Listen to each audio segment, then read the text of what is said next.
যখনই বিপদে পড়ে যাবেন ঘাবড়াবেন না, বরং এই তিনটি দোয়া বেশি বেশি পাঠ করুন। ইনশাআল্লাহ আল্লাহ রব্বুল আলামিন আপনাকে কঠিন বিপদ থেকে, ভয়ঙ্কর মুসিবত থেকে হেফাজত করবেন। সেই তিনটি দোয়ার মধ্যে নম্বর 1 হচ্ছে, যখনই বিপদে পড়ে যাবেন বেশি বেশি এই দোয়া পাঠ করুন, হাসবুনাল্লাহ ওয়া নি'মাল ওয়াকিল, হাসবুনাল্লাহ ওয়া নি'মাল ওয়াকিল। আল্লাহ আমার জন্য যথেষ্ট এবং তিনি উত্তম সাহায্যকারী।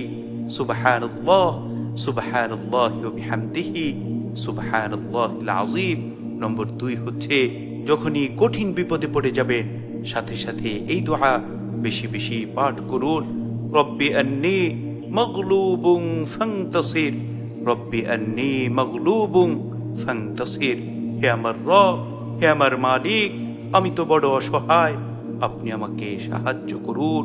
সুবহানাল্লাহ সুবহানাল্লাহি ওয়া বিহামদিহি সুবহানাল্লাহিল আযীম।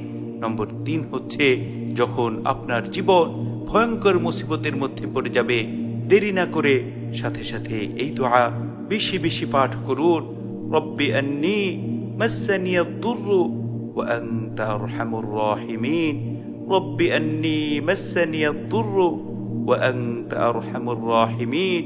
হে আমার রব, হে আমার মালিক, আমি দুঃখে কষ্টে আছি, আর আপনি তো সর্বশ্রেষ্ঠ দয়ালু। মালিক রে, আপনি আমাকে দয়া করুন।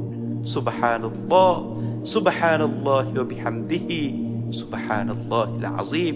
কঠিন বিপদের সময় যদি আপনি হাসবুনাল্লাহ ওয়া নি'মাল ওয়াকিল, রব্বি আন্নী মাগলুবুন ফান্তাসির, রব্বি আন্নী মাসসানিয়াদ দুররু ওয়া আনতা আরহামুর রাহিমিন, এই তিনটি দোয়া বেশি বেশি পাঠ করতে পারেন, তাহলে ইনশাআল্লাহ ইনশাআল্লাহ আল্লাহ রব্বুল আলামিন অবশ্যই আপনাকে কঠিন বিপদ থেকে হেফাজত করবেন।